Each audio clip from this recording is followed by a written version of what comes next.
Assalamualaikum warahmatullahi wabarakatuh. Selamat pagi anak-anak semuanya, kelas 9 SMP Negeri 1 dari Jaksa. Pada kesempatan pagi hari ini kita akan memasuki bab yang kedua dari pelajaran PAI, yakni dengan judul Jujur dan Menepati Janji. Baik, kita lanjut. Apa saja yang perlu kita bahas? Ya, ternyata jujur dan menepati janji ini nanti arahnya kita diminta untuk bisa memahami makna jujur, bisa memahami makna menepati janji. Kemudian ketika bisa memahaminya, kita bisa menerapkan perilakunya. Dan ketika kita sudah bisa menerapkan itu, maka akan terbentuk sikap mulia dari jujur dan menepati janji itu, sehingga kita akan terbiasa berperilaku jujur dan menepati janji dalam kehidupan sehari-hari. Kalaupun kita dari kecil sudah terbiasa, berarti memang alhamdulillah kita terbentuk dari pribadi yang baik. Apabila saat ini kita belum bisa melaksanakan hal itu, maka setelah pembelajaran ini harapannya anak-anak bisa mengaplikasikannya dalam kehidupan sehari-hari. Baik anak-anak, sambil bisa membuka buku paketnya masing-masing di rumah. Selanjutnya ini ada sebuah renungan. Ketika kita menemukan barang, misalnya jam tangan ya. Nah, ini ketika ada jam tangan bagus sesuai mode terbaru. Nah, ketika itu bukan barang milik kita, maka kita tidak boleh untuk mengambilnya. Boleh diambil tapi untuk disampaikan ke pihak yang berwenang atau diumumkan kepada teman-teman supaya bisa kembali ke pemilik semula. Nah, itu termasuk sikap yang baik. Ini nanti bisa dibaca ya, sambil bisa dibaca di rumah. Kemudian kita langsung pada memahami perilaku jujur. Gambar yang pertama, ini terlihat ada seorang siswa mengerjakan soal ulangan dengan jujur. Pasti anak-anak sudah pernah merasakan ketika ada tes atau ulangan, kita kan belajar ya, malamnya belajar. Nah, kalau kita sungguh-sungguh, kita percaya diri, maka kan kita mengerjakan sesuai dengan kemampuan kita. Nah, itu berarti sifatnya jujur. Kita tidak nyontek, kita tidak tanya, kita optimis saja. Kemudian ada contoh lagi, penjual sedang menimbang beras. Nah, ini juga hal yang riskan.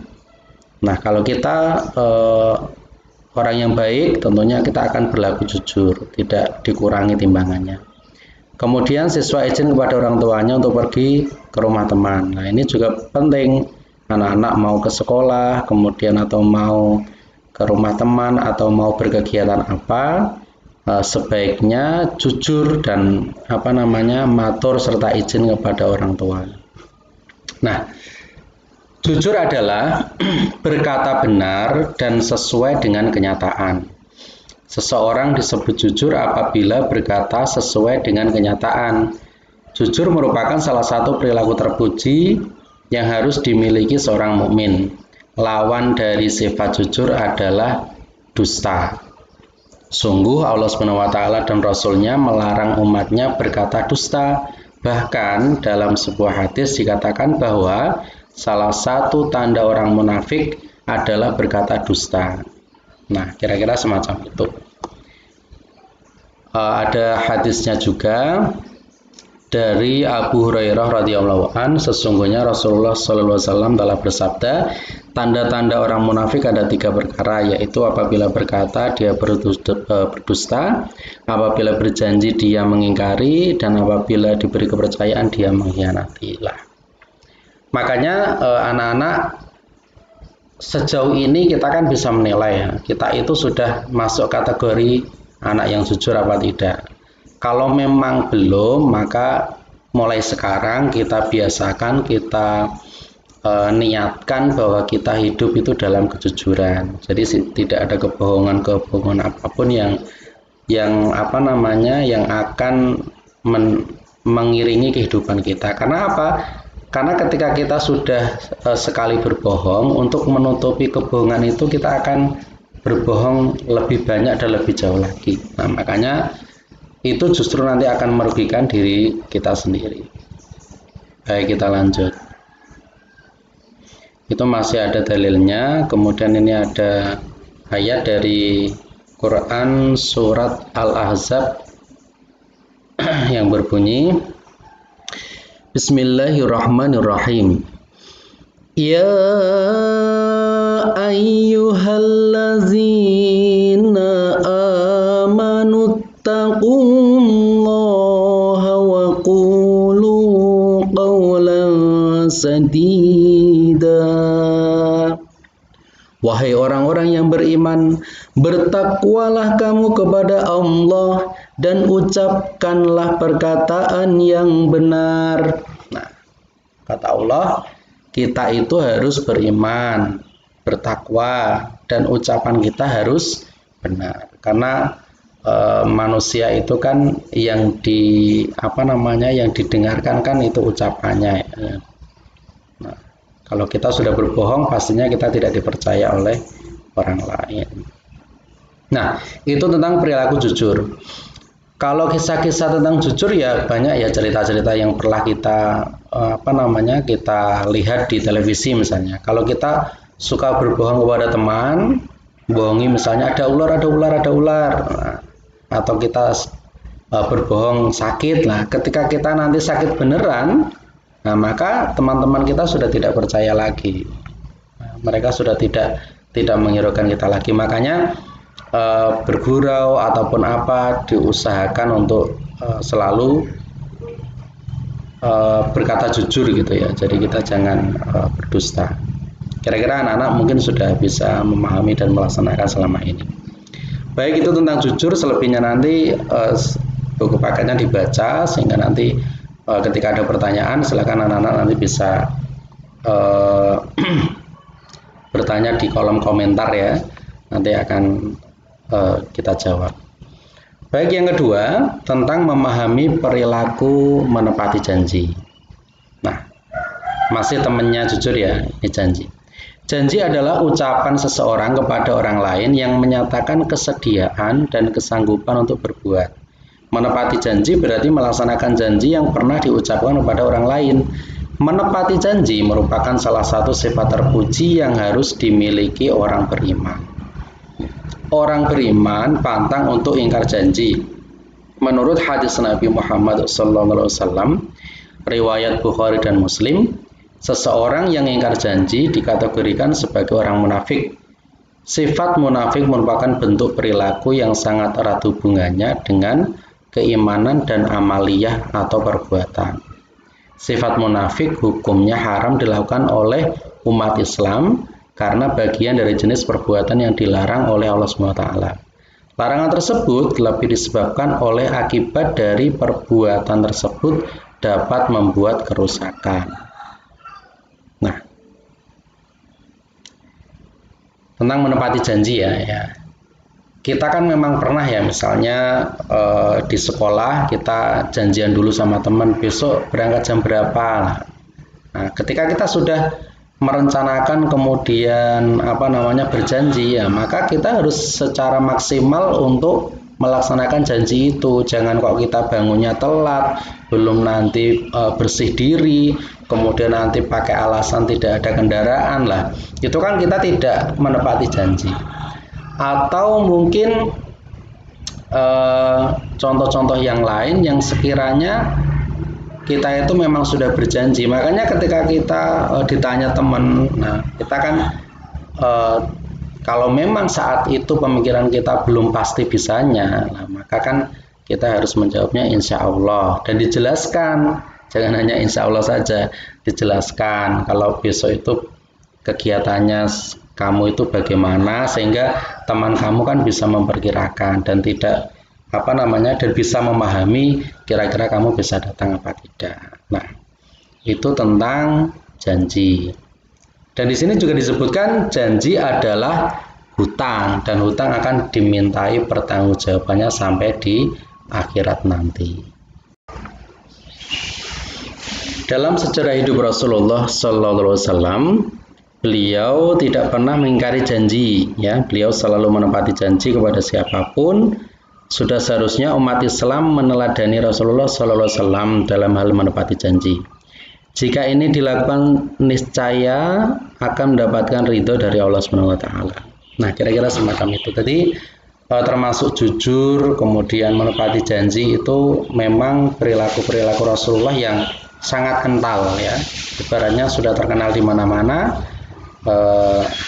Kalau Rasulullah itu orangnya jujur dan menepati janji. Makanya ketika kita meniru sifat-sifat seseorang yang baik itu, nah, harapannya kan kita bisa sedikit mencontoh dan meneladani dari sifat-sifat Rasulullah dan Nabi kita. Nah, kira-kira semacam itu. Termasuk menepati janji merupakan wujud dari memuliakan, menghormati, dan menghargai sesama manusia. Berikutnya dari Abu Hurairah radhiyallahu an berkata, Nabi sallallahu alaihi wasallam bersabda, sesungguhnya yang terbaik di antara kamu adalah siapa yang paling baik menunaikan janji. Nah, makanya kita memang harus bisa memperkirakan, ya. Kalau kita mau berjanji itu harus bisa memperkirakan kapan kita bisa dan kapan kita tidak. Kalau memang kita sudah berjanji kemudian ternyata kita ada kendala atau apa, ya teman kita segera dihubungi, atau orang yang kita ajak berjanji segera dihubungi, sehingga mereka nanti tidak menunggu lama atau zong, ya bahasanya. Baik. Berikutnya, seorang mukmin harus menunaikan janji dengan sebaik-baiknya. Dengan demikian, orang lain akan memberi hormat dan simpati dikarenakan sifat mulia ini. Allah SWT mengancam orang-orang yang melanggar janji dengan azab yang pedih. Nah, ini perhatikan firman Allah dalam Al-Quran, Quran Surat Al-Imran ayat 77.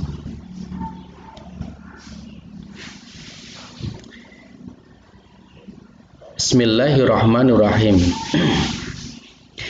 Innalladzina yastaruna bi'ahdillahi wa aymanihim samanan qalilan ulaika la khalaqa lakum fil akhirati wa la yukallimuhumullahu wa la yanzuru ilaihim yawmal qiyamati wa la yuzakkihim wa lahum azabun alim. Yang artinya, sesungguhnya orang-orang yang memperjualbelikan janji Allah dan sumpah-sumpah mereka dengan harga murah, mereka itu tidak memperoleh bagian di akhirat. Allah tidak akan menyapa mereka, tidak akan memperhatikan mereka pada hari kiamat, dan tidak akan menyucikan mereka. Bagi mereka azab yang pedih. Nah, ini kira-kira semarah itu ketika kita itu memperjualbelikan janji Allah.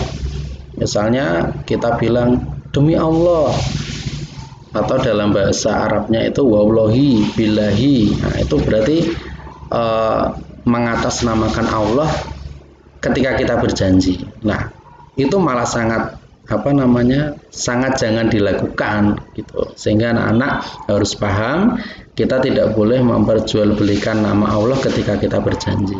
Kadang kan orang gitu, misalnya ada anak namanya David misalnya, ini mau pinjam uang untuk pembayaran apa gitu ya, entah itu biaya sekolah atau untuk membeli sepatu. Nah, ketika kita meminjam kemudian kita berjanji nanti akan saya kembalikan 1 minggu lagi demi Allah. Nah, itu termasuk mereka memperjualbelikan nama Allah, dan itu tidak boleh anak-anak ya, sehingga kita harus berhati-hati. Terus bukannya boleh berjanji dikhianati tanpa menggunakan nama Allah, ya sama saja, tetap kita tidak menepati janji. Intinya ketika kita berjanji itu kita harus bisa mengukur diri kita, dan kalau kita memang tidak mampu untuk membayarnya, ya jangan berhutang, ya jangan berhutang.